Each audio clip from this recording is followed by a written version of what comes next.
Totoo nga bang may alagang kapre si Emilio Aguinaldo?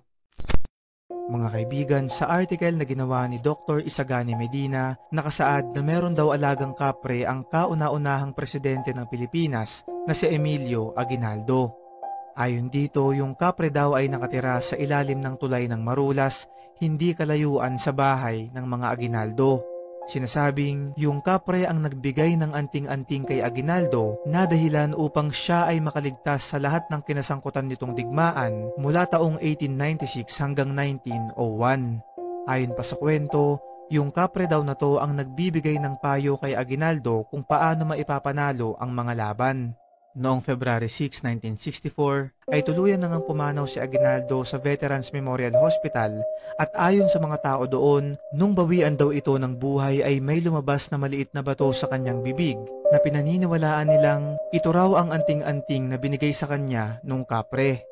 Nakakatawa mang pakinggan ang kwentong to, pero madaming mga dokumento at articles ang nilabas patungkol dito at testimonya ng mga dating trabahador ng pamilya Aguinaldo na nakikita raw nilang kinakausap ni Emilio yung kapre.